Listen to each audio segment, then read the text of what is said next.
Bismillahirrahmanirrahim. Assalamualaikum warahmatullahi wabarakatuh. Kenalkan, nama saya Abdur Yusran dengan NIM 53020200141. Akan menjelaskan apa itu pengertian tawasud atau konsep dari tawasud. Jadi tawasud sendiri ini mempunyai pengertian yaitu pertengahan. Jadi tawasud ini tidak condong ke kanan dan juga tidak condong ke kiri.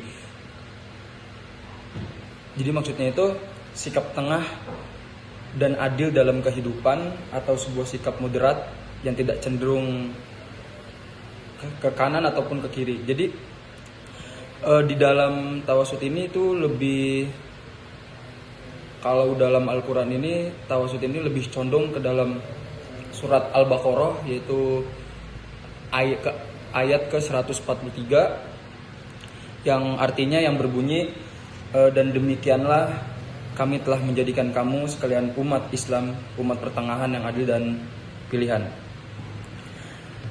Di dalam tawasud ini, di dalam Islam ini ada dua konsep keadilan. Yang pertama itu keadilan intelektual atau al-adl al-fikri. Jadi yaitu pemikiran seseorang yang berani menyatakan bahwa sesuatu sebagai kebenaran atau kesalahan yang secara objektif karena memang benar atau salah, bukan karena pertimbangan subjektif dan tendensial yang lain. Nah, yang kedua itu ada keadilan terhadap diri sendiri. Menegakkan keadilan pada diri sendiri itu hendaklah berani mengakui kesalahan dirinya sendiri dan bersedia menerima akibat daripada kesalahan tersebut. Keadilan pada diri sendiri itu dapat dipelihara apabila seseorang itu mempunyai ilmu tentang yang benar, hak, dan yang salah, yaitu batil. Di sini juga ada hadis yang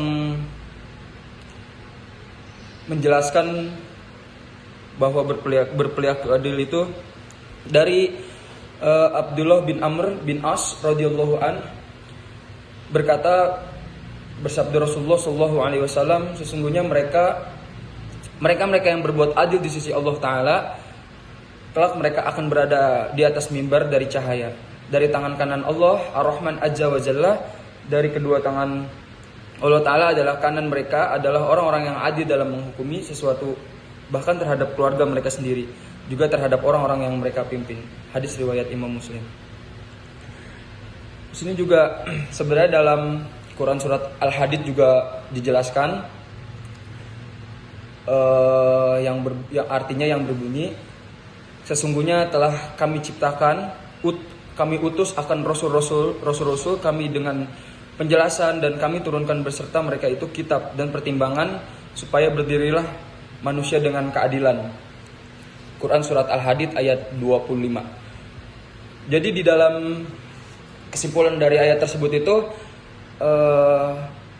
kita sudah dapat memahami bahwa pada hakikatnya datangnya rasul-rasul ini yang diutus oleh Allah, selain daripada diberi wahyu dengan kitab-kitab suci, mereka juga diberi kewajiban memberikan pertimbangan, tegasnya kebijaksanaan dalam memimpin umatnya.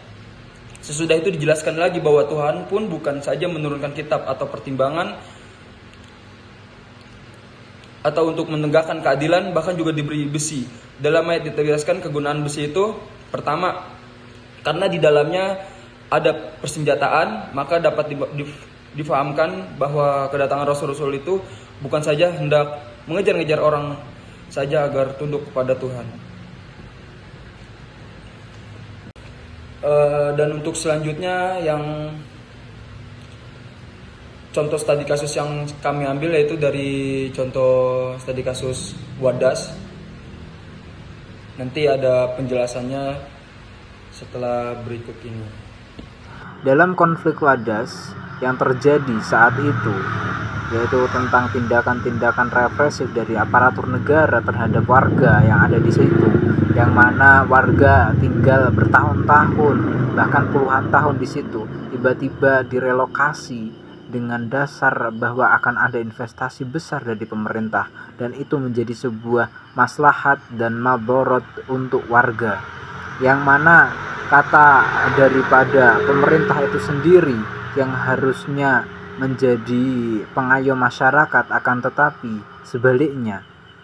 Begitu juga lembaga-lembaga seperti DPR dan lembaga-lembaga konstitusi yang kiranya harusnya lebih subjek kepada warga dan masyarakat, apalagi wakil rakyat, akan tetapi pada dasar dan realisasi yang ada dan bukti yang nyata, mereka malah menjadikan rekomendasi wadas, rekomendasi investasi, yang mana investasi tersebut tidak ada yang namanya musyawarah terhadap rakyat itu sendiri.